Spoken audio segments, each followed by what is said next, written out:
कालपालं गजत्कण्ठमालं शरच्चन्द्रबालं महादैत्यकालं नभो नीलकायं दुरावारमायं सुपद्मासहायं भजेऽहं भजेऽहम्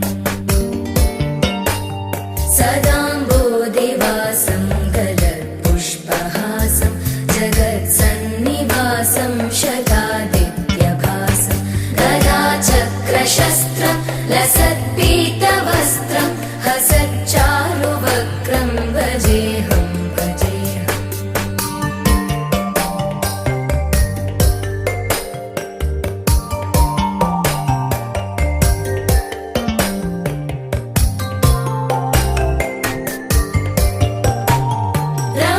रमाकण्ठहारं श्रुतिव्रातसारं जलान्तर्विहारं धराभारहारं चिदानन्दरूपं मनोव्यस्वरूपं धृतानेकरूपं भजेऽहं भजेऽहम्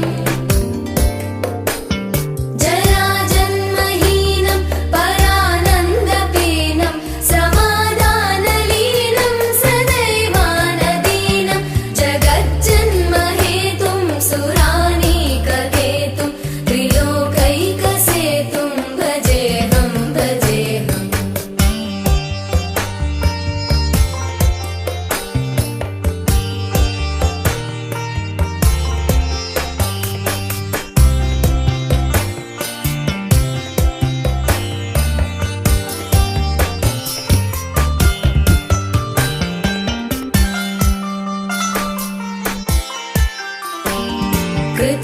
कृताम्नायगानं खगाधीशयानं विमुक्तेर्निदानं हलारातिमानं स्वभक्तानुकूलं जगद्वृक्षमूलं निरस्तार्थशूलं भजेऽहं भजेऽहम्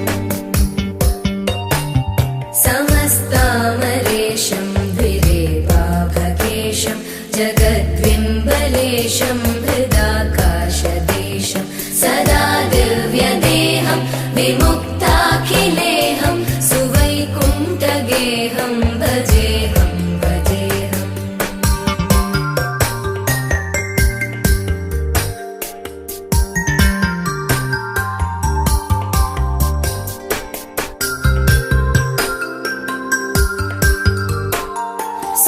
सुरालीबलिष्ठं त्रिलोकीवरिष्ठं गुरूणां गरिष्ठं स्वरूपैकनिष्ठं सदा युद्धधीरं महावीरधीरं भवाम्बोधिधीरं भजेऽहं भजेऽहम्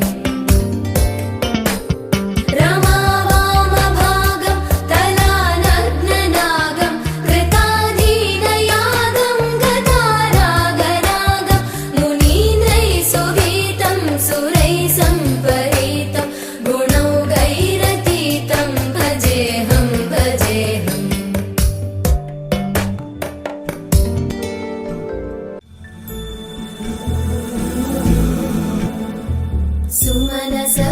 सुमनसवन्दितसुन्दरि माधवि चन्द्रसहोदरि हेममयि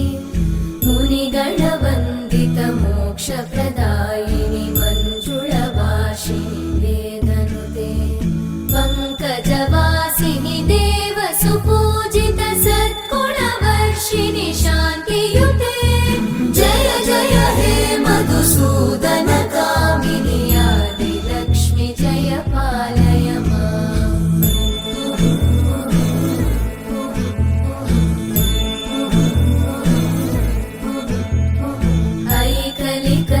ऐकलिकल्मषनाशिनि कामिनि वैदिकरूपिणि वेदमये क्षीरसमुद्भव मङ्गलरूपिणि मन्त्रनिवासिनि मन्त्रनुते मङ्गलदा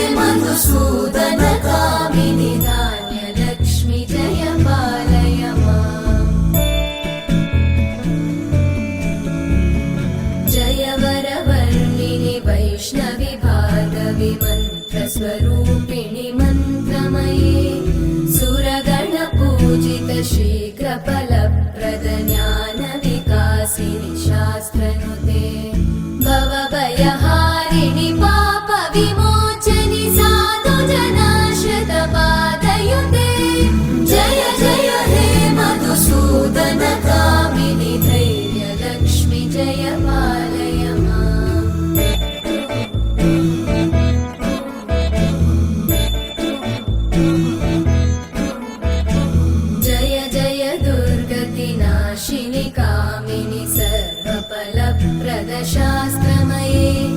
रथगजतुरगपदादिसमानुत परिजनमण्डितलोकनुते